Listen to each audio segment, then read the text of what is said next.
어떤 목소리는 물러서게 하고 어떤 목소리는 다가서게 한다. 어떤 특별한 목소리는 우리의 귀를 포박한다. 또 어떤 특별한 목소리는 우리의 영혼까지 포박한다. 그 어떤 훌륭한 악기도 그 특별한 목소리만 못하다. 목소리에는 달콤함과 쓰디씀과 시원함과 저릿함과 애절함과 다정함과 굳셈과 갈증과 설득력과 단호함과 슬픔과 기쁨과 무서움과 비통과 환희가 담겨 있다. 우리가 동원할 수 있는 모든 종류의 애착과 교감이 거기엔 있다. 그래서 속기도 쉽고 속이기도 간단하다. 그래서 목소리는 그 사람의 참됨을 알아내는 데 있어서는 철천지 원수와 같다.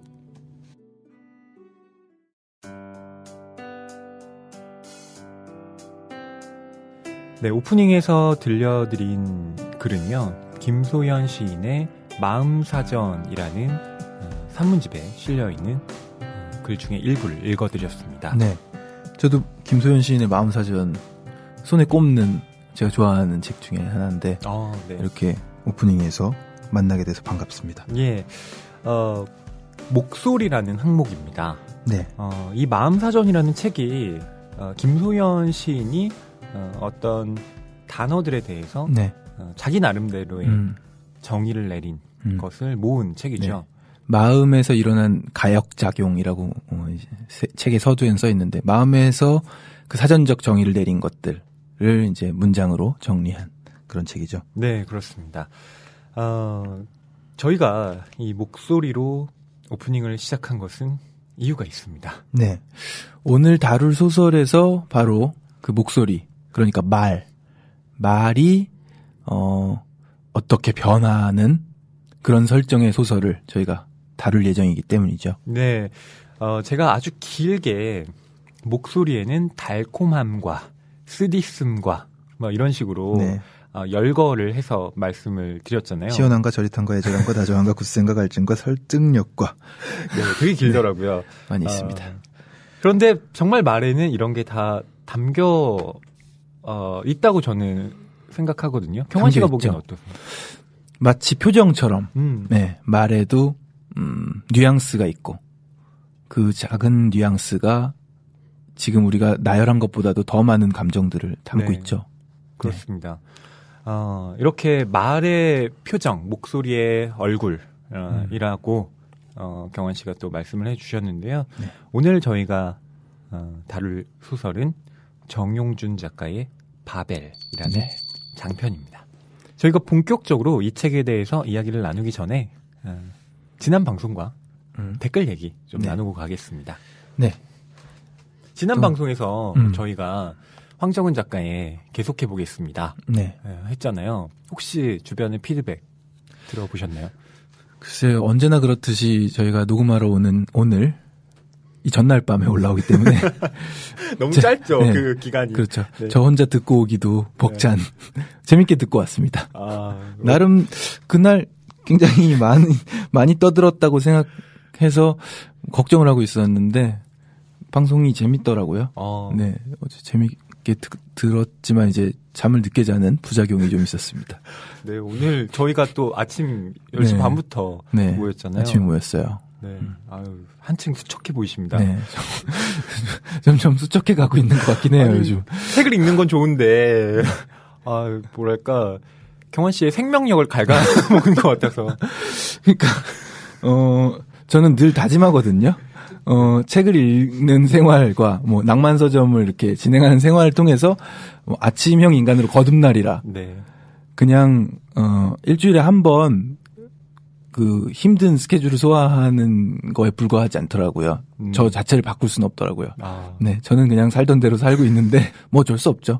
네, 이렇게 경환 씨가 또 낭만 서점을 위해서 네네.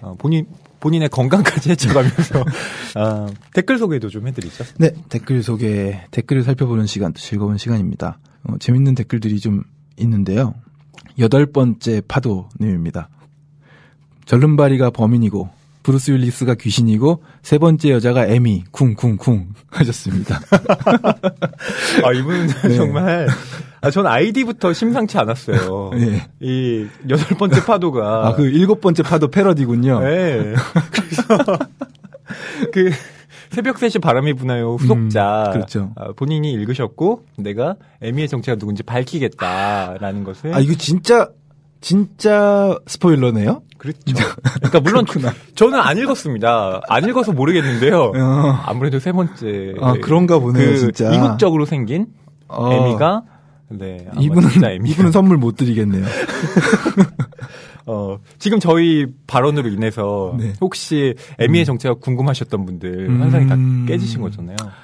근데 좀 뿌듯하긴 하네요. 저도 세 번째 여자라고 처음에 생각했다가 네. 두 번째로 바꿨잖아요. 방송 도중에. 처음 게 맞구나, 원래. 네. 신체적인 이기 때문에. 네, 저는 신체적인 걸로 보나, 그 정도는 예뻐야 된다 생각해서 이제, 두 번째 여자로 바꿨었는데, 어쨌든, 한번 읽어보고 싶네요. 스포일러를 접해도 궁금증은 여전히 생기네요. 네, 그리고 나무님, 허즈번드 시크릿에 대해서 말씀을 해주셨는데요. 이 책을 읽지는 않으셨지만 이 방송을 듣는 내내 천사의 나이프라는 작품이 생각나신다고 적으셨습니다. 비슷한 상황을 좀 더 세게 다룬 일본 추리 소설인데 허즈번드 시크릿 재미있게 읽으신 분들은 이 책도 함께 읽어보시면 좋겠다고 엮어 읽기를 제안해 주셨습니다. 지성과 미모님 들으면 들을수록 두 남자 세 남자의 케미가 흐드드합니다. 같은 책 다른 시선의 감상도 좋았고요. 이번 회차 방송을 들으며 유부녀인 제 입장을 대입해보며 들었네요. 몰랑 괜히 감정이입되고 그랬네요. 다음 주 방송도 기대됩니다. 황정은 작가님이라니 역시 이제 이 전 방송에 대해서 피드백을 네. 해주신 것 같은데요. 새벽 3시 바람이 부나요를 듣고 남겨주신 댓글인 것 같고요. 지성과 미모님 지미이사하네요. 자꾸 그렇게 줄임말을. 네. 지성과 문학사인가요? 문학과 지성사. 네. 거꾸로. 네. 떠올랐습니다. 네. 오늘 이렇게 남겨주신 분들 중에 누구에게 책 선물 드릴까요? 네, 성화 씨 골라주시죠. 네, 저는 이 스포일러 분은 안 되겠고. 나무님 어떤가요? 네, 나무님. 엮어읽기 추천해주신 네. 분께 드리고 싶은데요. 네, 나무님, 저 이렇게 함께 읽을 책 또 추천해주셔서 감사드리고요. 공지사항에 저희 PD님 메일 주소가 있으니까 그쪽으로 주소 남겨주십시오. 네, 책 선물 보내드릴게요. 책이 가득한 그리고 소설을 사랑하는 책방. 이곳은 낭만 서점입니다.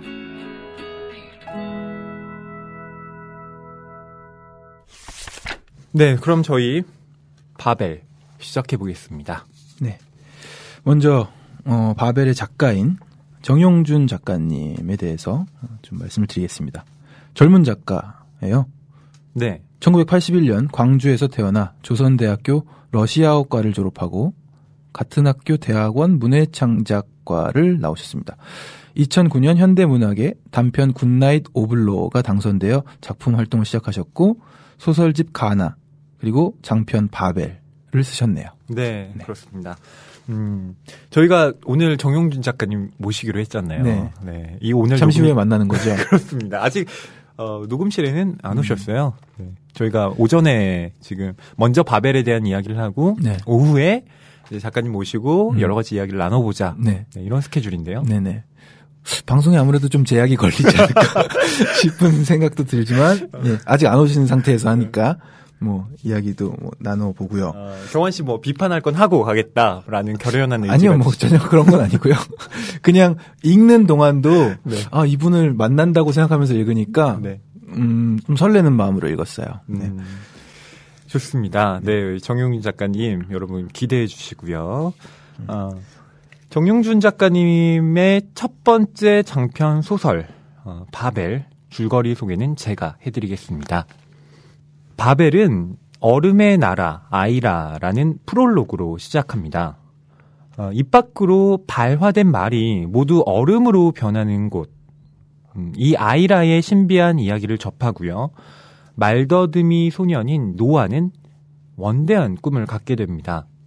그것은 바로 아이라처럼 현실에서도 말을 얼음처럼 결정화하고 싶다는 바람인데요. 과학자로 성장한 노아는 그 실험에 착수합니다. 그러나 노아의 간절한 희망과는 달리 실험은 성공하지 못하고 엄청난 부작용을 낳게 되는데요. 전 세계의 사람들이 하는 말이 펠릿이라는 더러운 물질로 변하게 된 겁니다. 말을 하자마자 그 말은 펠릿으로 바뀌고 펠릿은 말을 한 사람의 몸에 달라붙습니다. 결국 사람들은 점점 말을 하지 못하게 되고요. 활자로만 소통해야 하는 침묵의 시대가 되어버립니다. 정부는 이러한 결과를 초래한 당사자인 노아가 펠릿을 제거할 실험에 몰두하고 있다고 공포하지만 사람들의 말이 펠릿이 된 지 10년이 지나도록 해결책은 나오지 않습니다. 이제 사회는 노아를 처단하라고 외치는 낫, 그러니까 노아 아웃의 줄임말인 이 단체와 노아를 지지하는 레인보우라는 단체를 필두로 대립을 하게 됩니다. 한편 반정부적 매체인 횃불의 기자 요나는 노아의 사생활에 대한 기사를 준비하면서 노아와 대학 동창이던 언어학자 볼 교수, 그의 조교 마리를 만나면서 노아를 둘러싼 비밀에 조금씩 접근해 갑니다. 네. 그러니까 소설 안에서의 설정도 네. 지금 일반적인 우리 살아가는 이 세상의 설정이 아니라 뭔가가 변환. 네. 펠릿이라는 물질이 모든 인류의 입에서 나오고 있는 그렇습니다. 네. 이런 괴이한 상황이고요. 그러니까 경환 씨랑 저랑 지금 이렇게 방송을 하고 있잖아요. 네. 근데 저희가 말을 하는 순간 그 입 밖에 나온 말이 갑자기 기체 형태로 네. 가스로 변하면서 그것이 응고되면서 축축하게 네. 목젖을 타고 이렇게 가슴으로 내려와서 발목에 가서 매달리는. 그렇습니다. 그리고 방송 끝날 때쯤이면 이 방을 가득 채우는. 맞아요. 네.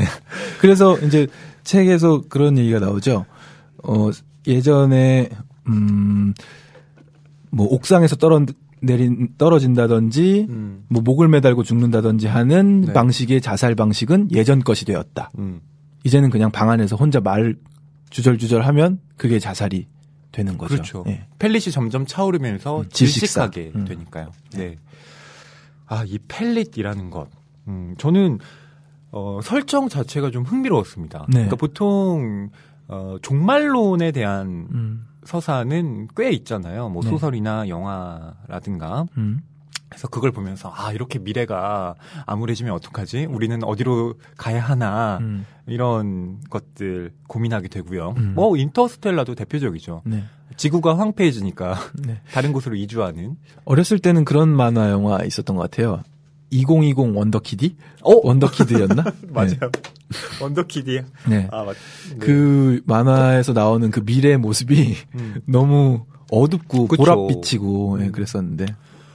그러니까 어렸을 때 저는 그 만화 보면서 아, 미래 세계가 이러면 정말 싫다 그런 생각 많이 했거든요. 네. 근데 펠릿으로 가득한 이 바벨 속의 모습도 약간 그런 보랏빛인 것 같아요. 약간이 아니라 보랏빛, 그렇죠. 네, 진보랏빛이네요. 그렇죠. 물론 그 세계가 정말로 그렇게 나쁘기만 한지에 대해서는 제가 또 뭐 뒤에 가서 다른 얘기를 좀 하겠습니다만 네. 여하튼 입에서 펠릿이 튀어나와서 그것으로 가득 차게 되는 세상이 그렇게 아름답게 보이진 않습니다. 네. 네. 그럼 저희 이 소설 먼저 펠릿이라는 키워드로 접근을 해보면 어떨까 싶습니다. 네. 이 소설의 설정을 좀 여러분들께도 전달해드리기 위해서 펠릿에 대한 설명과 이런 부분들이 좀 다루어진 구간을 읽어드리도록 하겠습니다. 한 과학자의 실험으로 바벨은 시작됐다. 결과는 참혹했고 영향력은 절대적이었다. 펠릿은 인류 모두에게 공평하게 주어진 장애이자 똑같이 맞이하게 된 재앙이었다. 펠릿은 원래 육식성 새가 토해내는 불소화 물질을 뜻하는 말이었다. 하지만 이제 펠릿은 인간의 입에서 튀어나온 물리적 형태를 지닌 말을 일컫게 되었다. 펠릿은 말하는 사람에 따라 각각 다르게 생성되지만 외형과 성질에는 공통적인 특징이 있다. 전체적인 모습은 아메바 같은 원생 동물의 모양을 하고 있다. 말하는 사람의 감정과 기분에 따라 색깔과 질감은 달라진다. 대부분의 사람은 펠릿의 외형만 봐도 직관적으로 그것이 어떤 종류의 말이었을지 느낄 수 있다. 펠릿은 외부로 드러난 마음이었고 밝히기 싫은 비밀이자 추문이었다. 사람들은 펠릿의 등장과 이로 인한 사회 혼란을 신의 탓으로 돌렸다. 그것이 편했고 그것 외에는 뚜렷하게 이 상황을 합리적이고 이성적인 방식으로 받아들이게 할 이론이 없었다. 그 옛날 교만한 인간들에게 내려진 말의 형벌과 언어의 재앙이 다른 방식으로 되풀이된 것이라고 여겼다. 신은 인간에게 말을 앗아갔고 스스로 그것을 저주하게 만들었다. 누구도 그렇게 규정하지 않았지만 사람들은 말이 펠릿이 되어 튀어나오는 이 시대를 바벨이라고 불렀다. 바로 네. 이런 상황 속에서 소설이 펼쳐지고 있는 거죠. 바벨이라는 제목도 네. 예, 여기서 나온 겁니다. 예, 지금 펠릿이 튀어나오는 이 시대가 바벨이다. 이 바벨에 대한 이야기는 원래 구약성서에 나오는 그렇죠. 예, 창세기 11장에 나오는 내용인데. 오, 정확하시네요. 대단합니다. 네네. 네, 저는 사실 찾아보고 알았거든요. 그 창세기 11장이라는 건. 그렇죠. 경환 씨가 설명을 좀 해주시겠어요? 바벨에 대해서? 일단 노아의 방주 사건이 그 앞에 나오고요. 노아의 방주로 인해서 인류가 그러니까 노아의 방주 사건 이전은 완전히 신비에 쌓인 고대라고 볼 수가 있는데 네. 사실 지금의 어떤 인식으로는 뭐 접근이 약간 불가능한. 예, 그런데 그 이후에 이제 뭐 셈, 함, 야벳 이렇게 노아의 아들 셋이 있잖아요. 그런데 그 노아의 방주 사건이 있고 난 이후에 바로 바벨탑 사건이 등장을 하고 그때까지는 이제 뭐 온 인류의 언어가 하나였다고 네. 성경에 기록이 돼 있습니다. 그런데 이제 바벨탑 사건은 계속해서 뭔가를 쌓아 올린 거죠. 인간의 능력으로 탑을 쌓아 올린 상황이었고 네, 하늘에 닿겠다고 그렇죠. 하늘에 닿겠다는 그 상황 속에서 이제 많은 분들이 아시겠지만 이제 언어를 혼잡하게 하게 되고 지면에 흩어지게 되는 거죠. 네. 그래서 인류가 각자 개별적인 언어를 사용하게 되고 그런 시대가 이제 그 도시가 이제 바벨인데 네. 바로 소설에서도 그 점을 차용하고 있는 것 같고요. 네. 이 소설은 그러니까 성경의 모티프들이 꽤 차용이 네. 되어 있습니다. 우선 노아라는 과학자의 이름부터가 그렇죠. 노아의 방주에 나오는 그 노아를 떠올리게 되고요. 그렇죠. 그 횃불이라는 매체의 기자인 요나도 네. 예, 역시 구약성서에 나오는 그렇죠. 인물이죠. 네, 요나도 선지자고 네. 고래 뱃속에 들어갔던. 네. 그런 뱃속에서 3일간 있다가 나온 네. 그런 사람이고요. 그런 점에서 볼 때 이 바벨이라는 것도 역시 이 성서의 관점과 좀 비교해서 읽어보지 않을 수가 없는데요. 네. 저는 이 성경의 바벨과 여기 이 책에서의 바벨이 공통점이 있으면서도 차이점이 네. 있다고 느꼈는데요. 우선 공통점이라고 한다면 사람들 간에 소통할 수 없게 되었다는 것. 물론 그때의 소통이라는 건 뭐 문자로는 가능하죠. 네. 그런데 성서의 바벨 그 시대에도 인간들의 언어를 혼잡하게 해서 서로 말을 알아듣지 못하게 했다. 네. 즉 소통을 불가능하게 해서 신에게 도전하고자 했던 인간들의 그 거대한 힘을 분쇄시켰다. 이런 내용인데 네. 역시 소설 바벨에서도 말을 하지 못하기 때문에 소통이 되지 않는 그런 그렇죠. 예, 시대를 그리고 있죠. 뭐 이렇게 본다면 비슷하지 않을까 싶기도 합니다만 다르게 해석될 수도 있는 여지가 뭐냐면 그 정영준 작가의 바벨은 인간의 말이 분화되어서 소통을 하지 못하는 게 아니라 말 자체가 나올 수 없다는 데 있죠. 그러니까 인간의 언어가 분화되었다는 것과 말 자체가 나오지 않는다는 것은 어떻게 보면 소통이 불가능하다라는 결과는 동일할지 몰라도 그것에 이르는 과정은 굉장히 상이할 수 있고요. 또 과연 인간이 말을 하지 못한다고 했을 때 그것이 소통이 안 된다고만 해석할 수 있을까? 이런 의문도 갖게 하거든요. 그런 점에서 이 바벨이라는 건 성서와 비슷하면서도 정영준 작가의 그 어떤 새로운 관점이 투여된 그런 단어가 아닌가 싶습니다. 네. 이 소설 속 인물들이 그래서 말을 안 해요. 말을 안 하고 어떻게 말을 하는 거 하면 가슴에 판패드라는 것을 대고 네. 또 손에다가 글씨를 쓰면 이 판패드에 문자가 뜨는. 네. 그래서 서로 그 가슴을 쳐다보면서 대화를 하는. 그렇습니다. 네. 약간의 외과 시술만 있으면은 뭐 이렇게 손가락에 쓴 글씨가 가슴에 뜨는 거죠. 그렇습니다. 네. 뭐 지금도 사실 가능하다고 저는 보는데요. 네. 뭐 아이패드나 뭐 이런 그렇죠. 거. 네, 뭐 비슷한 거죠. 네. 할 수 있는 거잖아요. 네. 그리고 또 독특한 것이 네. 부자들은 말할 일이 있으면은 말을 합니다. 본인이 직접 말하는 게 아니라 가난한 사람들을 스피커로 고용해서 그래서 가난한 사람들은 대신해서 말을 해주고 네. 또 펠릿이 굉장히 많이 자신의 몸에 달라붙게 되는데 그것을 떼내서 처리하는 데 비용을 다시 쓰고 네. 부자들한테 대신 말해주고 번 돈이 다시 펠릿 처리 비용으로 사용되면서 그냥 계속 악순환이 계속되고 네. 돈은 별로 벌지도 못하고 몸은 망가지고 하는 그런 상황들이 발생을 해요. 그러니까 이 소설에서 그려지는 세계가 좀 비극적으로 보이는 건 현재도 나타나고 있는 네. 일종의 빈부격차, 그렇죠. 계층 간의 차이가 그대로 나타난다는 데 있습니다. 네, 그러니까 SF적인 소설의 설정이지만 현실의 모습에서도 별반 차이가 없는 비극들이 소설 안에 잘 담겨져 있는데 그런 부분을 한 군데 또 찾아서 읽어드리려고 합니다. 주인공 요나의 바로 옆방에 살고 있던 그냥 오며 가며 얼굴만 봤던 한 남자가 한 인물이 스피커였던 거죠. 네. 가난하고 부자를 대신해서 말을 해주는 직업을 가지고 있었던 그 이웃의 자살 소동 그리고 그 이후에 요나가 이 사람을 대신해서 그 펠릿을 처리해 주기로 결심을 하고 요나가 느끼는 마음들 네. 잠시 읽어드리도록 하겠습니다. 네. 요나는 구조팀에 연락했다. 펠릿 관련 사고는 신고가 접수되더라도 입금이 확인되어야만 구조대가 출동한다. 구조팀을 부르기 위해 2달치 월급에 해당하는 돈을 지불해야 했다. 무슨 짓을 한 건가? 그는 스피커다. 스피커들은 돈을 모을 수 없다.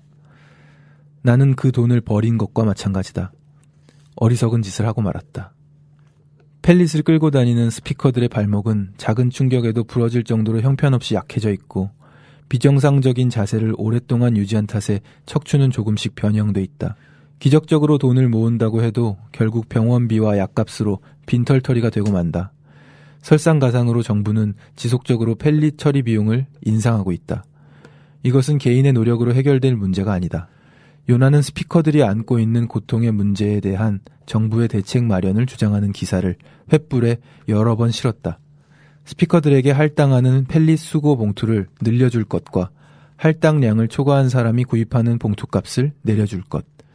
펠릿을 집이 아닌 거리나 공공장소에서 떼어내 자유롭게 이동할 수 있게 허락해달라는 것이다. 하지만 정부의 펠릿 정책은 단 한 가지도 바뀌지 않았다. 네, 경환 씨가 이 소설에서 주목한 부분이 바로 네. 네, 이런 부분인데, 예, 설명을 좀 해주시죠. 이 부분을 읽으면서 이 상황 속에서도 우리의 현실이 보이는 것에 놀랐습니다. 그리고 이것을 아주 적합하게 소설 속에 녹여내고 있는 작가의 뭐랄까요? 사회 참여적인 문학인가요? 그래서 뭐 지금 읽어드리는 동안 어떤 생각들이 스쳐가셨는지 모르겠는데, 학자금 대출. 예. 그리고 뭐, 집을 사는데 요즘에 빚을 안 내고 집을 사는 경우가 없잖아요. 그렇죠. 네. 어떻게 빚 안 내고 집을 네. 사요. 네. 최근에도 뭐, 집 관련한 대출 이야기를 뭐, 이렇게 나누면서, 뭐, 만약에 이제 몇 천만 원 대출을 받고 집을 사려고 하면, 네. 와, 돈 많이 모으셨네요. 그런 거예요. 네. 대출은 당연히 몇 억대인 거예요. 그래서 그렇게 해서 뭐 한 달에 뭐 40만 원, 50만 원씩 갚아가면서 내 집에 사는 거죠. 내 집인가 그게? 월세. 네. 월세랑 똑같잖아요. 그 정부에서 이 사람한테 대출을 해줄 때 이제 이 사람이 내고 있는 이자가 예. 월급에 비해서 몇 프로인가 뭐 이걸 계산하는 것 같은데 이게 선진국일수록 높다고 하던가 그래서 뭐 잘 못 받는 거죠. 빚이 있으면. 네. 그런데 우리나라는 빚이 있어도 빌려준다는 거예요. 경제가 돌아가야 된다는 네, 나중에 그렇죠. 갚게끔 만들고 못 갚아도 갚게끔 만들고 이 상황이 지금 펠릿 수거봉투 계속해서 값을 네. 올리고 있는 거랑 별반 차이가 없는 너무나도 그러니까 잘 보여주는 사실 약자들에게 더 가혹한 정책을 네. 정부가 펴고 있는 거죠. 근데 그 부분을 우리가 읽었을 때 현실에서 오버랩되는 상황이 네. 너무 많으니까 이렇게 지금 경환 씨가 약간 격앙된 목소리로 네. 말씀을 하고 계신 듯한데요. 네. 세습 자본주의라고 하죠. 이제 더 이상 그 빈부격차가 갈 때까지 가서 정말 1%의 어떤 부자들이 세계 거의 뭐 굉장히 많은 부를 차지하고 있는 이런 상황이 되어버렸고 아무리 노력해도 이제 뭐 그런 것은 절대 뒤집을 수 없는 그런 시대가 전 세계적으로 되었으니까요. 네. 저는 얼마 전에 뉴욕타임즈 기사를 봤거든요. 네. 거기 미술품에 관한 얘기가 나왔어요. 경매에서 이제 뭐 피카소나 고갱이나 이런 작품들이 나왔을 때 굉장히 비싼 값에 거래가 되잖아요. 그런데 1900년대 초반부터 현재까지 그 미술품 가격의 그 추이를 표로 나타냈거든요. 그런데 그때의 표에 한 가지 추가한 게 뭐냐면 현재 그리고 그 당시에 노동자들의 평균 임금을 옆에 놓은 거예요. 그래서 그 사람들이 그 당시에 거래된 그 미술품을 사려면 얼마나 연도, 그러니까 그 기간이 필요한가를 또 옆에 제시를 해놨더라고요. 그게 몇 년 이제 동안 일해야 그 미술품을 살 수 있는가? 그 방법론은 21세기 자본을 쓴 토마 피케티 그 교수의 연구 방법론을 따라서 그걸 한 건데요. 인터뷰도 실려 있더라고요. 그래서 봤는데 1900년대 초에 그 러시아 차르 황제죠. 황제가 미술품을 꽤 구입했더라고요. 그래서 보니까 그 당시에는 그걸 사는데 한 200년 정도 노동자들이 200년 정도를 모으면 살 수 있었다고 해요. 그러다가 현재 제가 봤는데 현재의 도시 노동자의 평균 임금으로 따졌을 때 고갱의 그림이었나 그랬거든요. 그 고갱의 그림을 살면 6,500년을 일해야 살 수 있다고 하더라고요. 그래서 지구가 생성됐을 때부터 일을 해서 고갱의 미술품 하나를 살 수 있는 거군요. 6,500년? 예, 그래서 보고 되게 놀랐습니다. 그러니까 그만큼 빈부격차가 어마어마해졌다는 것을 이제 방증하는 그런 연구 결과가 나온 건데요. 네. 갑자기 않더라고요. 그 제 친구가 했다는 그 어떤 인터넷에서의 설문조사 같은 게 생각이 나네요. 예. 결혼을 언제 할 수 있는가에 대한 그 조사, 그 뭐 클릭을 이렇게 해서 그 항목에 다 자기 뭐 연봉, 자기 월급, 저축을 얼마 하고 있는가, 뭐 이런 것부터 해서 항목들을 착착착착 채워 넣으면은 그래서 엔터를 딱 치면 몇 년 후에 결혼을 하라고 나온대요. 그 친구가 다 해서 넣었어요. 21년 4개월 후에 결혼하라고 나오더라고요. 그렇구나. 네. 그런 거랑 비슷해 보이네요. 그렇습니다. 정말 가난한 사람들은 더 살기 힘들어진 그런 시대가 이 바벨의 시대이기도 하고요. 경환 씨는 만약에 이런 펠릿이 튀어나오는 시대를 살게 된다면 네. 어떨 것 같으세요? 저는 이 펠릿에 튀어나오는 시대가 되면 제일 먼저 사라질 직업이 가수가 아닌가 싶어요. 그러게요. 맞아요. 이 소설 안에서도 이제 주인공의 아버지가 노래를 좋아하시고 네, 시를 또 낭송하기를 시낭송을 좋아하시고 잠꼬대하면서 신앙송하고 노래 부르다가 잠에서 깼을 때 화들짝 놀라서 혀를 자르겠다고 네. 소동을 벌이는 그런 안타까운 이야기도 나오는데 글쎄요. 제가 직업이 없어지겠네요. 일단은. 그러게요. 노래를 할 수가 없어지잖아요. 직업이 없어질 테고. 뭐 음악이 없어지는 건가? 어떻게 되는 거죠? 예전에 녹음했던 음악들은 남아있겠죠. 그리고 CD로 그게 전 궁금하더라고요. 만약 CD로 튼다면 과연 거기선 펠릿이 인쇄 나오겠네. 거기 CD로 틀면 펠릿이 안 나오겠죠. 사람이 말을 그렇죠. 사람의 말에서. 그러니까 펠릿이 사람의 몸에서 튀어나온다는 그 설정 자체가 그렇죠. 사람 안에 있는 신체와, 그 부패, 네, 사람 안에 있는 그 부패성이 또 나온다는 의미도 있는 것 같아서. 그렇죠. 기계에는 부패성이 없으니까 뭐 녹음된 건 괜찮겠네요. 아. 그럼 녹음된 것들 네. 제가 녹음을 빨리 많이 해놔야 되겠고 녹음된 것들이 나오면서 그 인쇄가 지금보다는 있겠네요. 그러면 그걸로 좀 펠릿 수거 봉투 좀 사서 살지 않을까 싶습니다. 네. 저는 글쎄요. 살 수 있을 것 같아요. 네, 글 쓰시니까. 그렇죠. 어차피 문자로 하니까 네. 말은 좀 못하더라도 네. 어떻게든 글로 좀 승부를 보지 않을까 싶기도 한데요. 네. 안타까운 시대입니다. 네. 저는 이 펠릿이라는 상징이 뭘까 좀 고민하게 됐어요. 그냥 단순히 말을 못하게 된 상황이라고 보기에는 훨씬 더 다층적인 의미가 있는 것 같더라고요. 그러니까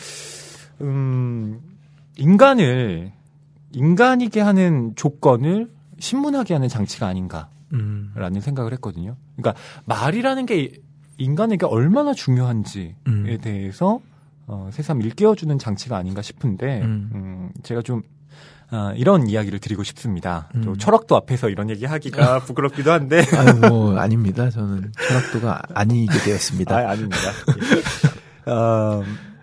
하이데거가 이 언어에 대한 이야기를 많이 남긴 철학자잖아요.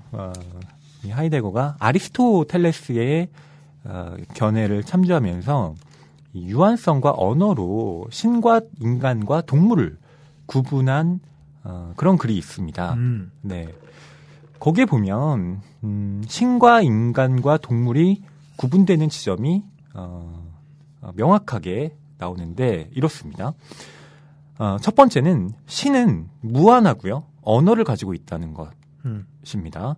그리고 두 번째로 인간인데요. 인간은 유한하고 언어를 소유하고 있다. 이고요. 세 번째로 동물인데요. 동물은 유한하고 언어를 갖고 있지 않다라는 겁니다. 그러면 신과 인간 그리고 인간과 동물 이렇게 놓고 보면 인간과 동물이 비슷한 건 유한하다는 점이거든요. 네. 그리고 신과 인간이 비슷한 건 바로 언어라는 것을 똑같이 갖고 있다는 데 있습니다. 그러니까 언어라는 것은 의사 전달을 위한 단순한 수단이 아니라 인간 존재의 근원이라는 것. 그래서 언어를 상실하게 된다면 인간은 동물과 똑같은 상태에 놓이게 된다. 네. 라는 것인데요. 어떤 여기서 얘기하는 로고스 출판사도 나오지만 인간이 인간답기 위해서는 로고스에 근거한 말을 해야 되는데 그렇지 않게 된다면 단순히 신음, 소리에 불과한 것을 내게 되니까 이 펠릿의 어떤 상황은 그 인간의 말 자체를 가로막아 버린 그러니까 인간을 인간이게 굉장히 하기 어렵게 만든 그런 제약이 아닌가 싶습니다. 그러니까 소설 속에서 그러니까 바로 지금 말씀해 주신 것처럼 인간이 말을 상실한 거죠. 말을 상실한 이유로는 이제 섬뜩한 설정이 나옵니다. 우리가 이제 이어서 얘기를 할 텐데 바벨 키드, 이 바벨의 시대에 태어난 아이들이 말을 하려고 해도 말을 가르치면 안 돼요. 말을 해서도 안 되고 아이들이. 그렇죠. 그래서 정말 섬뜩한 건 아이들에게 혀를 자르는 시술을 한다든지 뭐 이런 시도들을 하는 거죠. 네. 너무나 가슴 아프고 어떻게 보면 이제 이 바벨 키드들로부터 시작되는 새로운 인류는 진짜 신인류가 되어서 거의 동물과 다름없는 언어가 없는 다른 것으로 소통해야 하는 바벨 키드가 나오기 전부터 그럼 이제부터 태어난 애들은 어떡하지? 라는 궁금증을 가지고 있었는데 바벨 키드가 등장하고 거기에 대한 설명이 소설 속에 나오면서 무섭더라고요. 네. 그 바벨 키드에 대한 이야기 좀 읽어드릴게요. 바벨이 시작되면서 사회와 개인의 삶은 급격한 변화를 겪었다. 그중 가장 위험하고 심각한 상황은 자제력이 없고 제어를 모르는 아이들이 내뱉는 말이었다. 이제 막 말을 배운 아이들은 해야 할 말이 많았고 언어를 통해 배워야 할 대상이 많았다. 하지만 부모들은 어쩔 수 없이 아이들의 입을 막아야 했다. 아이들의 호기심과 욕망을 억눌러야 했고 강제로 억제시켜야 했다. 말을 금지시키는 것은 아이들로서는 엄청난 스트레스였고 참을 수 없는 고통이었다. 호기심과 넘쳐나는 표현을 억눌러야 하는 아이들은 예측할 수 없는 극단적인 행동을 하거나 공격적인 성향을 띄었다. 혹은 팔다리를 축 늘어뜨리고 모든 자극에 반응하지 않는 자폐적인 모습을 보였다. 어떤 교육 전문가들도 바벨에 맞는 효과적인 교육법을 제시하지 못했고 뚜렷한 대안도 마련하지 못했다. 급기야 부모들은 아이들의 성대나 혀에 외과적 시술을 단행했고 말을 하면 충격을 가하는 전자밴드를 아이들의 목에 걸었다. 처음에는 이런 사회적 현상에 사람들은 경악했고 야만적인 방법이라고 비판했지만 대안 없는 비판들은 더 크게 비판받았다. 결국엔 모두가 이 모든 방식을 암묵적으로 동의하는 분위기로 바뀌었다. 그것 말고는 다른 방법이 없다는 것을 인정할 수밖에 없었고 어쩔 수 없는 문제로 여겨지기 시작했다. 하지만 진정한 의미의 바벨 키드들은 바벨이 시작된 이후에 태어난 아이들이었다. 언어적 의도가 처음부터 없는 아이들의 울음소리는 펠릿으로 바뀌지 않는다. 언어를 인지하고 언어를 표현하려는 의도가 포함된 말만이 펠릿으로 변환된다. 하지만 이 아이들은 처음부터 부모로부터 말을 배우지 못했고 소리라는 것을 듣지 못하고 유아기를 보냈다.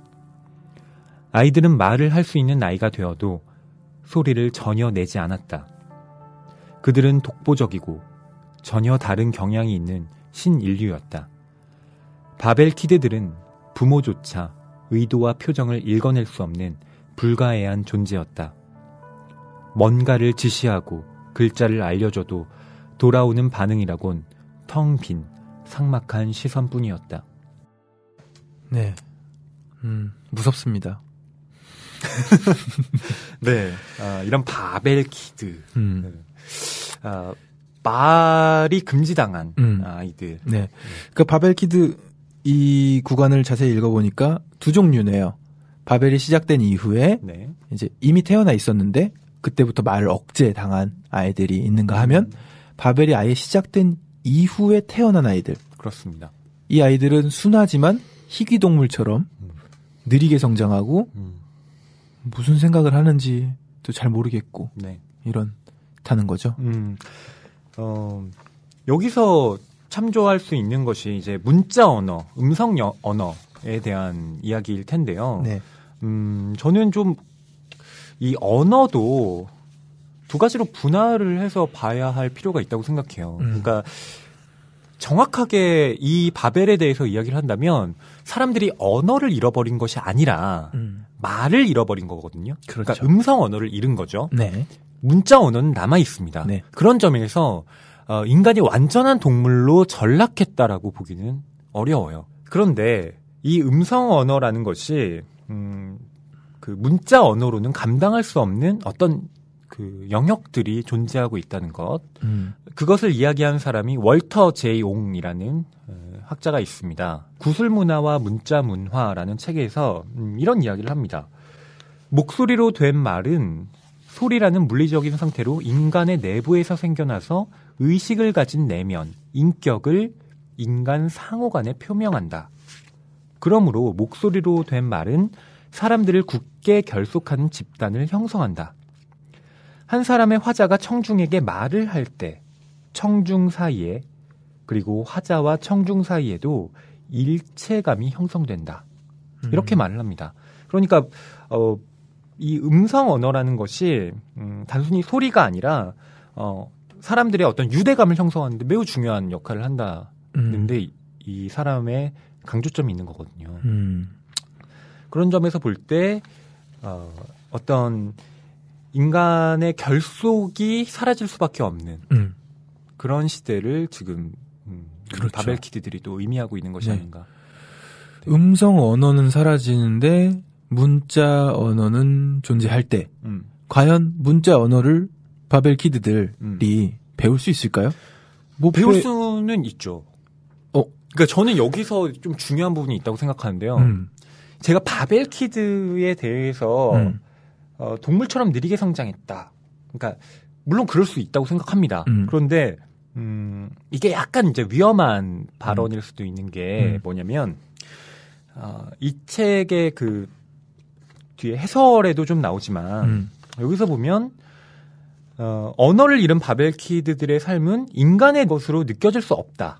그러니까 이들의 삶은 텅 빈 삶에 불과하다라는 그 논평이 있는데 그러니까 저는 거기에 대해서 좀 위화감을 느꼈어요. 그러니까 뭐 때문인가 하면 이 바벨키드를 현실로 그대로 치환할 수가 있거든요.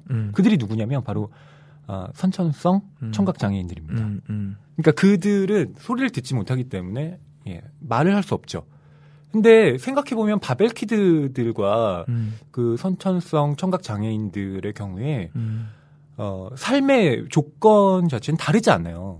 그러니까 처음부터 듣지 못하기 때문에 말을 못하는 거잖아요. 그럼에도 불구하고 그분들은 뭐 수어를 배우고 글을 배우시잖아요. 그리고 똑같이 생활을 합니다. 그런 점에서 볼 때 음성 언어가 사라졌음에도 불구하고 그리고 그것을 활용할 수 없음에도 불구하고 똑같이 문자 언어를 배울 수 있네요. 사용하시잖아요. 그리고 우리와 다를 바 없고요. 우리라고 했을 때 되게 이상한데 그냥 보통 우리잖아요. 그분들이. 그러네요. 그래서 저는 이런 발언이 그러니까 여기서 얘기하는 바벨키드들에 대한 어떤 얘기들이 이게 자칫하면 좀 위험한 방향으로 흐를 수도 있겠다 싶더라고요. 그쪽으로는 아예 생각을 못했네요. 어떻게 보면은 선천성 청각 장애인들을 염두에 두지 않은 설정으로 바벨키드는 등장하지 않았을까 싶은데 저도 읽으면서도 그쪽으로는 신경이 안 갔거든요. 네. 근데 그러네. 듣고 보니 배울 수 있네요. 네. 문자 언어를 배울 수가 있어요. 그렇죠. 아니 헬렌 켈러도 그렇잖아요. 근데 눈도 안 보이고 말을 잃어버린 시대가 그 우울감 사회가 가지고 있는 우울증이 또 이제 전이 돼서 바벨키드는 이제 기묘하게도 느리게 자라가고 있는 건데. 그러니까 그런 우울감이 전이 되었다라고 하는 데는 동의할 수 있지만 이들이 바벨키드가 언어 자체를 잃어버렸다고 생각하지 않는 거죠. 왜냐하면 문자 언어가 남아 있거든요. 그들에게는. 배웠을지 안 배웠을지 궁금하네요, 진짜. 배울 수 있죠. 바벨 2가 나오면은 알아볼 수 있겠는데. 그래서 저는 좀 이 부분 되게 좀 조심해서 다뤄야 할 문제라고 생각합니다. 특히 바벨키드. 잘 집어주신 것 같습니다. 아니 잘 집었는지 잘 모르겠고요. 저는 여기서 이야기하고 싶은 게 뭐냐면, 그러니까 내 마음대로 말하지 못하게 하는 억압인 거잖아요. 그런데 이것을 또 넓은 차원에서 보면 사회적 억압으로 바꿀 수도 있다고 보거든요. 그러니까 마치 전체주의 사회에서 내가 말하고 싶은 게 있어요. 근데 그것을 입 밖으로 꺼내는 순간 이건 자신을 죽이게 되는 그런 형태의 차원으로도 생각해 볼 수 있지 않을까. 더 넓게 보면요. 네. 그러니까 소설이 가지고 있는 장치들이 뭔가를 느끼게 해주는, 현실 속에서의 부조리를 뭔가 느끼게 해주는 경우들이 많은 것 같아요. 네. 방금 말씀하신 것도 그렇고. 그러니까 꼭 이 펠릿이라는 단어가 튀어나와서가 아니라 우리 스스로 검열을 하는 부분들이 있잖아요. 이거 얘기하면 큰일 나겠지? 저는 이거 뭘 생각했냐면, 가령 북한 사회에서 지금 그 최고 지도자가 저희랑 동갑이잖아요. 아, 그런가요? 네. 동갑이에요? 북한의 최고 지도자가 저희랑 같은 해에 태어났습니다. 그런데 84야? 예. 근데 아니 보세요. 그 사람에 대해서 네. 비판하는 말을 하거나 당장 뭐 수첩에 이거 적지 않으면 바로 끝장나잖아요. 그러니까 그런 사회에서 무슨 말을 할 수 있겠어요. 그러니까 그것은 펠릿이라는 말 그런 물질만 없을 뿐이지 아예 금지가 입에 채워져 있는 상태잖아요. 그렇군요. 네, 그런 걸 생각해 보면 저는 아유, 끔찍하다. 이 바벨이 거기까지 계속 현실에서 오버랩될 생각이 되더라고요. 현실에 오버랩되는 장면들 많이 있네요. 네. 저는 펠릿이 튀어나오는 것 그리고 그 튀어나온 펠릿이 부패하고 냄새나고 그리고 어떤 뉘앙스의 말을 하느냐에 따라서 펠릿의 색깔이 다르고 네. 막 비명을 지르고 뭐 욕을 하고 하면은 뭐 시뻘겋고 뭐 새까맣고 뭐 이렇게 나오잖아요. 그런 것에서 사람의 마음 속에 담겨져 있는 그 들키지 않았던 이기심, 욕망 등등의 것들이 우리는 말로 내뱉고 그것이 뭐 물체로 변하지 않아서 몰랐지만 사실 변한다면 그렇게까지 섬뜩할 수 있다는 거를 네. 이제 소설의 설정 안에서 굉장히 선명하게 보여주는 것 같아서 소설 다 읽고 나서요 좀 말을 조심하게 되는 경향이 있었습니다. 저도 그랬어요. 네.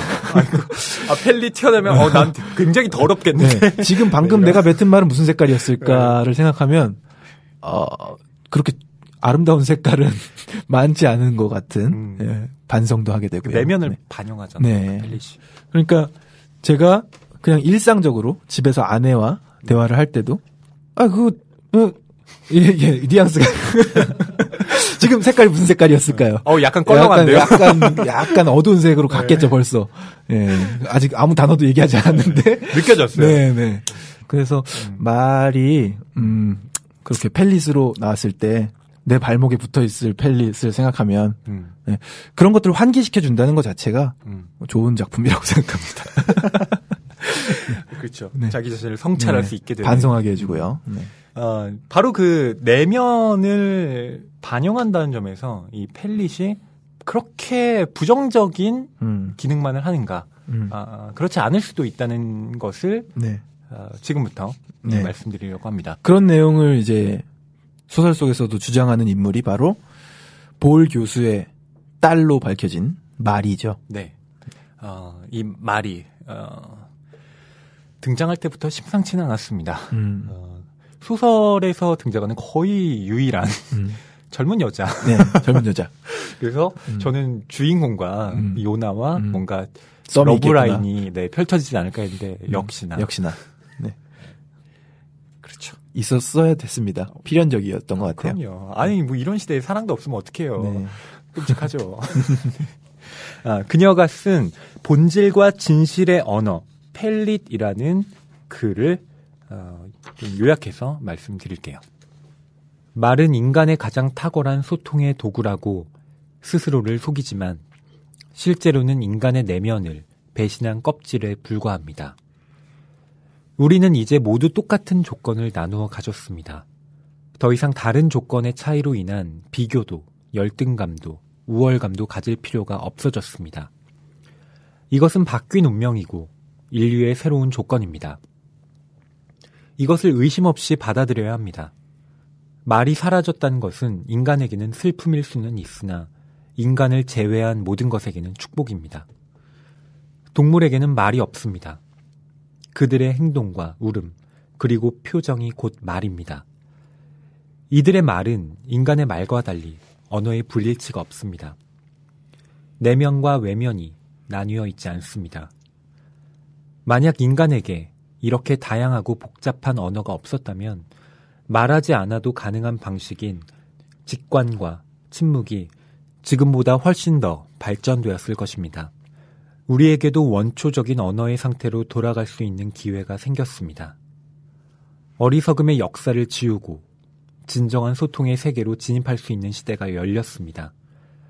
바로 바벨입니다. 우리가 그토록 저주하고 싫어하는 펠릿은 다른 방식으로 주어진 말입니다. 이 말은 내적 언어와 완전히 일치합니다. 펠릿은 정직하고 간결하며 정확합니다. 우리는 펠릿을 하나의 언어로서 연구해야 하고 이제는 적극적으로 표현해야 합니다. 침묵 속에 나란히 집 앞에 앉아 한 곳을 바라보는 노 부부와 사랑한 후에 나체의 상태로 포옹하며 누워있는 연인들에게는 말이 필요 없습니다. 그들은 침묵이라는 공통 감각을 통해 이미 말하고 있고 이미 느끼고 있기 때문입니다. 네. 네, 좀 길게 읽어드렸습니다. 네. 그러니까 지금 읽으신 내용은 소설 속에서 마리라는 인물이 쓴 글인 거죠. 네. 마리가 주장하고 있는 이 바벨의 시대에서 펠릿이라는 물질이 말을 대체할 수 있는 네. 공통 감각이다. 이렇게 주장하고 있는 거고 오히려 말이 사라진 이 시대 이제는 오히려 그 오랜 저주가 풀린 것과 같다. 네. 고 이제 긍정적으로 바라보고 있는데 그렇기 때문에 그러니까 펠릿이라는 것이 단순히 나쁘기만 한 것이냐 그렇지 않을 수 있다는 측면을 네. 이 마리가 보여주고 있는 거죠. 네. 네. 마리의 주장. 이 소설 속에서는 이제 마리를 기다리면서 주인공 요나가 이 글을 잠깐 읽는 장면인 건데 이 뒤에 바로 그렇게 나오거든요. 정말 말도 안 되는 주장이지만 왠지 끌린다. 이렇게 얘기를 하는데. 네. 정말 말도 안 된다고 생각하세요? 경환 씨는 어떠세요? 근데 이제 소설 속 설정 속에서 말도 안 되는 이유는 펠릿이 냄새가 나잖아요. 그렇죠. 부패하죠. 네. 그리고 부패하고 그걸로 뭘 어떻게 알아듣겠냐는 거냐 하면서 약간은 좀 주인공 요나가 네. 화를 내기도 하고 그러는데 실제로 그런 것이 가능하다는 양 실험을 하는 장면도 나옵니다. 그러니까 펠릿이나 이 바벨 시대를 긍정적으로 살아가길 원하는 사람들이 모임에서 작게 말을 하고 동글동글 구슬처럼 작은 펠릿이 만들어져서 서로 그 펠릿을 보고 무슨 말을 했는지 알아맞추는. 근데 이제 하는 말들이 다 고맙습니다, 사랑해요, 감사합니다 이런 말들이었기 때문에 그렇죠. 예, 굉장히 맞추기가 쉬웠던 그런 예화도 나오는데 네. 글쎄요 이 설정 안으로 이제 깊이 들어가서 냄새나는 펠릿을 가지고 서로 소통할 수 있을 정도의 새로운 언어로서의 역할을 할 수 있을까 의문은 들더라고요. 네. 저는 좀 다르게 생각했던 게 펠릿이 부패한 이유는 그것을 바라한 인간들의 내면과 직결되어 있기 때문에 그렇죠. 그런 것이 아닌가? 그렇게 된다면 펠릿이 부패하지 않을 수도 있겠구나 라는 생각도 들었습니다. 더러운 펠릿이 아닌 그렇습니다. 네, 좀 산뜻한 펠릿이 나올 수도 있다. 그게 뒤에 가면 그 룸이라고 네. 저기 요나의 동생이죠. 네. 그 룸의 펠릿과 그리고 노아가 서로 이렇게 소통을 할 때 네. 나오는 펠릿은 네. 굉장히 이 다른 사람들의 펠릿과는 다른 아름다운 것으로 네. 그려지거든요. 세상에서 본 적이 없는 색깔이라고 그렇죠. 표현되죠. 그렇게 본다면 이들의 어떤 소통이라는 것은 펠릿이라는 것이 전적으로 부정적이지만은 않은 어떤 언어의 새로운 가능성을 보여주는 네. 예, 그런 지평을 또 나타낸다고 봤는데요. 저는 이 말이나 펠릿을 좀 연구하려는 사람들이 원초적 언어의 상태를 희구하는 것 같았거든요. 그러니까 말로 인해서 진위가 왜곡되는 경우가 일상생활에서도 꽤 있잖아요. 네. 그러니까 어떤 사람을 내가 사랑한다라고 했을 때, 자, 그것을 표현하기 위해서는 어쨌든 말할 수밖에 없잖아요. 그런데 내가 당신을 사랑합니다라고 했을 때 그 말이 얼마나 사실 미천해요. 제가 갖고 있는 마음의 크기, 마음의 결들을 사랑이라는 말로 포괄할 수 없잖아요. 그러니까 그런 진의를 전달하는 방식에 있어서는 말이라는 건 정말로 불완전한 것이구나. 네, 깨닫게 네. 되잖아요. 이렇게 하면 널 가질 수 있을 거라 생각해서. 네. 갑자기 갑자기 생각이 나네요. 네. 그리고 제주소년 노래 중에도 있어요. 여자의 언어라고. 아, 맞아. 네. 네. 스테이크 먹으러 가자 했더니 배는 안 고프다고 하고 무서운 건 싫다고 멜로를 보고 하는데 데이트 마치고 집에 도착해서 잘 도착했냐고 전화를 했더니 왠지 기분이 안 좋아 보이는 이유가 뭐였을까?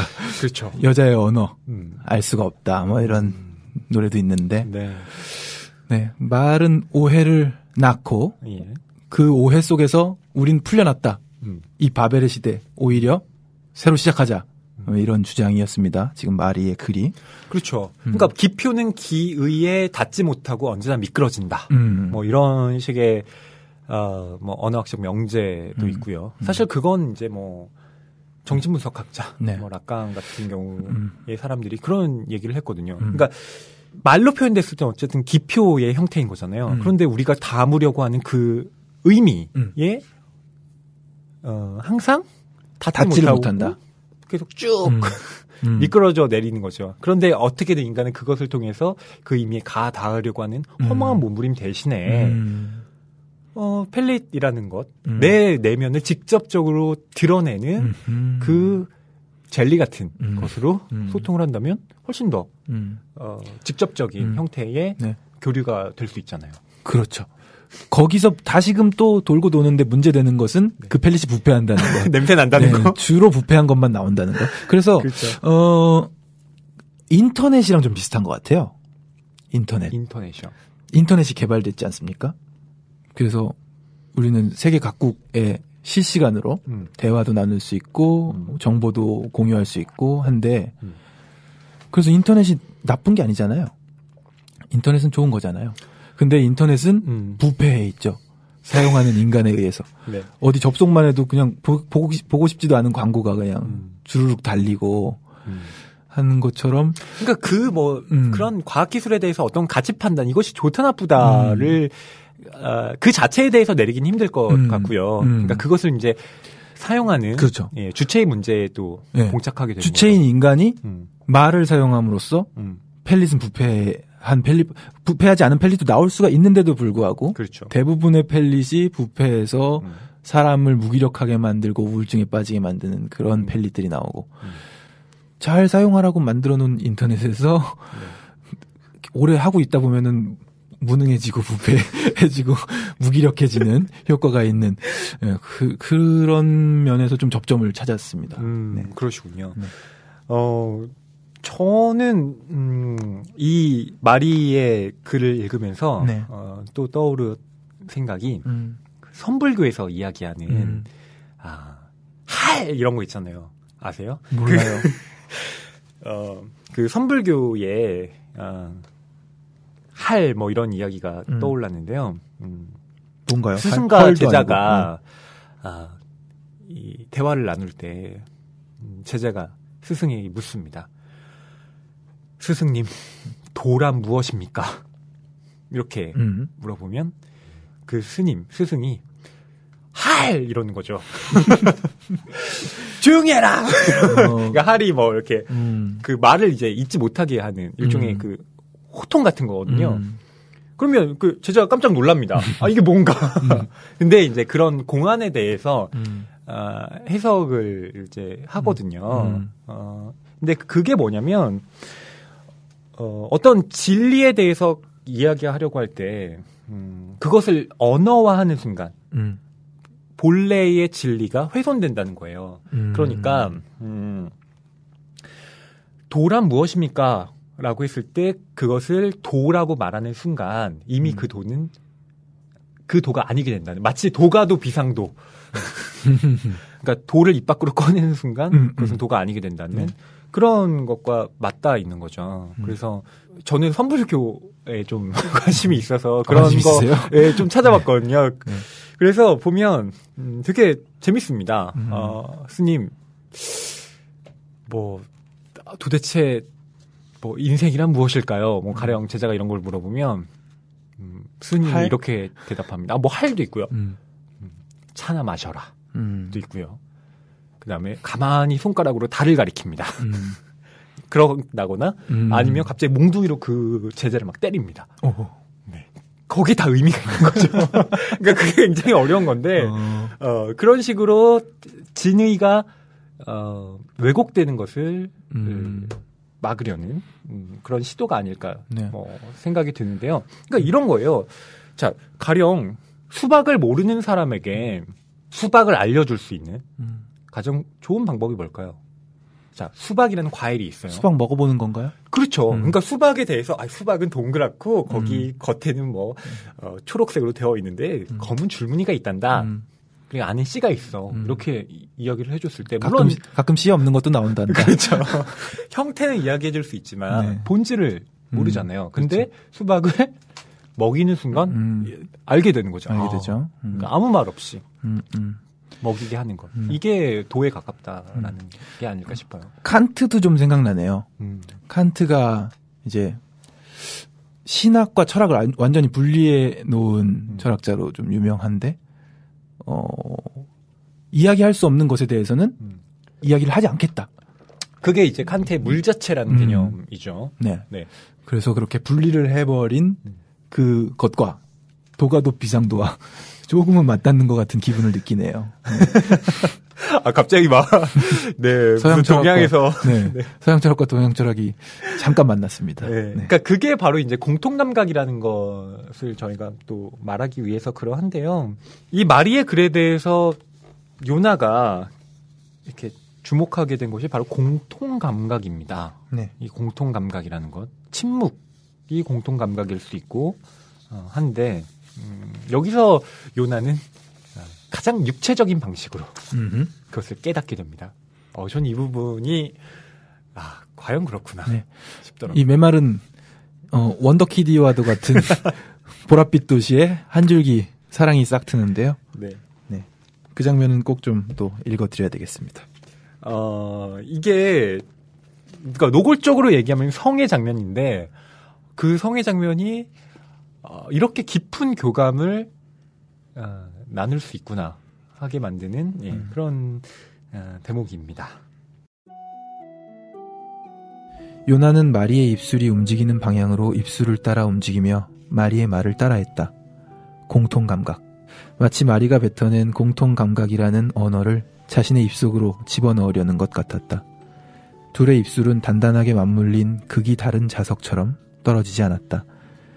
그들은 멈추지 않고 입술을 움직였고 몸을 움직였고 손을 움직였고 온몸을 사용해 길고 긴 대화를 나누었다. 요나는 마리가 자신의 품속으로 흡수되는 걸 느꼈다. 그 순간 요나는 자신이 분해되고 있다는 느낌이 들었다. 완전히 조각난 세포들이 한없이 어딘가로 흐르는 느낌. 끝없이 더 잘게 부서져 아무것도 남지 않는 가벼운 느낌. 요나는 마리의 입술에 입을 맞췄다. 자신의 목소리를 마리의 호흡 속으로 부드럽게 끼워 넣었다. 마치 자신의 혀를 마리의 입속에서 완전히 녹여 마리의 목구멍 속으로 넘어가게 하려는 듯. 움직이고 또 움직이고 반복하고 또 반복했다. 두 입술이 서로를 삼키기 위해 끊임없이 움직였다. 요나와 마리는 침대에 나란히 누워 함께 만들어낸 펠릿을 바라보았다.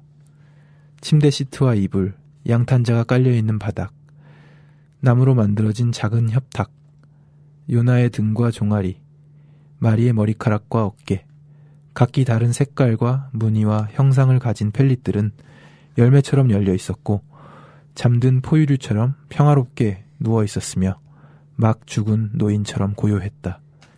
두 사람은 포개어진 두 손처럼 배를 맞대고 누워 피곤하고 나른한 눈길로 펠릿을 읽었다. 마치 종이 위에 적힌 문장 밑에 부드럽게 밑줄을 긋는 것처럼 그들의 시선은 꼼꼼하고 정성스럽게 펠릿의 표면에 머물렀다. 당신의 몸이 말하고 있어요. 아니요, 내 몸은 듣고 있어요. 이게 뭘까요? 이 감각을 어떻게 설명할 수 있을까요? 설명할 수 없어요. 감각은 전할 수도 옮길 수도 없는 순간의 언어니까요. 이건 언어가 아니에요. 그냥 입술이에요. 몸과 몸이 함께하는 포옹이에요. 포옹하다. 아름다운 말입니다. 당신과 함께하는 이 수다가 좋아요. 슬프군요. 이 말들도 결국 부패하고 상할 텐데. 슬프지 않아요. 계속 말하면 돼요. 배고파질지 알면서도 먹고 다시 일어나야 하지만 자고 또 목이 마르겠지만 우린 마셔요. 상처받을 줄 알지만 다시 마음을 주고 시달릴 줄 알면서 다시 사랑을 하며 변할 줄 알면서도 약속을 해요. 이 순간이 아니면 모든 것은 결국 상하게 되어 있어요. 이상하네요. 냄새가 나지 않아요. 징그럽지도 않고요. 아름다운걸요? 편하군요. 우리의 말이 얼음 속에 갇혀 타오르는 꽃불 같아요. 네, 요나와 마리가 서로 사랑을 나누는 장면 네. 읽어드렸습니다. 경환 씨와 제가 경환 씨가 요나, 네. 제가 마리 연기를 했는데요. 묘하군요. 묘한 네. 느낌이 듭니다. 네, 뭐 아무래도 지금까지 저희가 연기한 주고받은 남녀 대화 중에서 가장 좀 헐벗은 상태. 예, 농밀해요. 네. 톤을 좀 높이느냐, 뭐 네. 지금 얘기가 많았었는데 괜히 그러니까, 높였다가는 네. 좀 그럴까봐. 예, 그러니까 제가 이상하게 자꾸 여자 역할을 맡게 되는데 네네. 처음에 아까 하시려고 했던 톤이 어떤 톤이죠? 당신의 몸이 말하고 있어요. 이 톤이었거든요. 네. 약간은 숨소리를 좀 넣어서 이렇게 했으면은 리얼했겠지만, 네, 아무래도 저희는 문학과 지성사에서 나온 작품을 다루고 있으니까. 저희 교보문고 방송이잖아요. 네네. 근데 이제 지금 둘이서 예. 침대에 있는 장면인데, 저는 잠깐 예. 그 키스하는 장면 읽을 때 스피시즈 생각이 좀 나기도 하고. 그 외계인 나오는. 네네. 스피시즈인가요? 천녀유혼도 그런 장면이 있는 것 같은데 혀가 목구멍으로 넘어가는 네. 그런 얘기 나오는 거. 네. 못 보셨나요? 좀 봤습니다. 어렸을 때 네. 그 TV에서 해주는 그 좀 늦은 시간에 해주는 영화 네. 보느라고 고생했거든요. 간을 빼먹죠. 네. 목구멍을 모르겠어요. 징그러운 장면들이 나오는데 아무튼 귀신이 그러는 네, 거잖아요. 아무튼 그게 잠깐 생각났는데 아름다운 교감. 네, 아름다운 교감이죠 지금 공통 감각. 그러니까 이 공통 감각이 그것을 이제 소설로 형상화할 때 가장 좀 뭐랄까요 독자들에게 공감될 수 있는 방식으로 나타낼 수 있는 것이 이 성애라는 것이 아닌가 싶거든요. 네. 그리고 마리의 글에서도 노부부가 사랑한 후에 나체 상태로 포옹하면 아니 노부부는 이렇게 같은 장소를 바라보고 노부부도 근데 할 수 있죠. 가능하죠. 할 수 있지. 어쨌든 할 수 있는데 네. 노부부건 네. 뭐 연인이건 간에 네. 포옹하며 나체 상태로 누워 있는 연인들에게는 말이 필요 없습니다. 뭐 이런 주장도 펼쳤던 것처럼 그 주장을 펼치고 지금 본인이 마리 스스로가 요나랑 실험을 해본 것 같은 그런 상황이에요. 네. 예, 저는 근데 이 부분에 굉장히 감명이 오셨나요? 동의할 수 있다고 생각합니다. 네, 동의해요. 다만 이 공통 감각이 너무 짧아서 문제죠. 그러니까 이 공통 감각이 영원히 지속되는 것이 아니라 아주 찰나에 불과한 것이기 때문에 물론 그 찰나가 영원처럼 느껴지는 것이기 때문에 소중한 것이겠지만 정말 아주 짧은 그 공통 감각을 느낄 수밖에 없는 인간의 한계 같은 것도 예, 존재하니까요. 말이 사라진 이 바벨이라는 시대에서는 이런 공통 감각이 정말 오아시스처럼 소중한 감각이 되어 있겠네요. 네. 네. 그리고 침묵이라는 것이 그런 공통 감각을 느끼게 하는 하나의 방법이다라고 말을 하잖아요. 근데 요즘 사회에서는 이 침묵은 죄악시 되는 것 같기도 해요. 그러니까 SNS가 특히 활발해지면서 트위터라든가 페이스북이라든가 이런 식으로 자기의 말을 끊임없이 하지 않으면 불안해지는 오히려 그럼으로써 자기 자신을 더 불안에 빠뜨리는 그런 식의 행태도 존재하는 것 같습니다. 그래서 뭐 축구 감독이었나요? 네. 그런 얘기를 했다잖아요. SNS 시간 낭비 서비스. 그 줄임말로요? 하지 말아야 된다. 선수들이 인기에 집착하고 그러기만 한다. 그런 얘기도 들은 적이 있습니다. 연인끼리는 근데 이 침묵이라는 것도 사실 처음부터 침묵할 수는 없고요. 좀 어느 정도 관계가 지속된 다음에 침묵이라는 방식을 또 사용할 수 있지 않을까 싶어요. 네. 얼마 만난 지 안 된 연인이 침묵하면 그렇죠. 이게 좀 뭐랄까요, 관계가 파탄날 수도 있잖아요. 그러니까 공통 감각이라는 게 이제 말을 대체할 정도로 네. 유용하지는 않고 이제 희소성이 있습니다. 네. 네. 이렇게 저희가 오늘 바벨이라는 장편으로 여러 가지 이야기를 나눠봤습니다. 이렇게 해서 바벨이라는 소설은 끝이 나지만 책의 맨 마지막 장에 작가의 말이 들어있습니다. 네. 그런데 작가의 말에서 더 큰 공감과 감명을 받았어요. 어떤 별것 아닌데요. 네. 작가의 말에 이런 얘기가 나옵니다. 말이 튀어나오는 이미지는 유년기에 갖고 있던 일종의 망상이었습니다. 입에서 나온 말이 허공을 뚫고 앞으로 나아가다 갑자기 힘을 잃고 둥둥 떠 있는 것이지요. 형상도 형체도 없는 것이 마치 살았다가 죽은 것과 비슷한 모습으로 도처에 널려있는 이미지는 어린 시절의 나를 괴롭게 했습니다. 말할 때마다 뭔가를 죽이는 것 같은 기분이 들어 쉽게 말을 할 수가 없었습니다. 나는 그때부터 지금까지 오랫동안 말더듬이로 살아왔습니다. 그 문제를 언젠가는 해결하고 싶었는데 이렇게 소설로 쓰게 됐습니다. 소설을 쓰면 해결이 되나요? 어려운 질문입니다. 언어가 있어 다행입니다. 언어는 많은 이미지들과 생각들을 어떤 순간과 긴 이야기를 마치 얼음처럼 얼릴 수 있습니다. 하지만 온전하게 얼릴 순 없지요. 밤새 이야기를 만들고 아침마다 깨진 언어가 녹으며 내는 이상하고 괴이한 노래는 슬프고 참담했습니다. 그럼에도 불구하고 소설을 쓰며 사는 게 좋습니다. 그 무엇도 그 기쁨을 앗아갈 순 없습니다. 이 책은 나보다 오래 살게 되겠죠? 참으로 멋진 일입니다. 네, 이런 이야기가 정용준 작가의 말이라는 항목에 들어있는데 멋지죠? 멋지지 않나요? 이 작가의 말 저도 정말 좋았습니다. 뭐랄까요, 작가의 말을 통해서 예술혼을 느꼈습니다. 장인 정신 네, 같은 거. 작가 정신.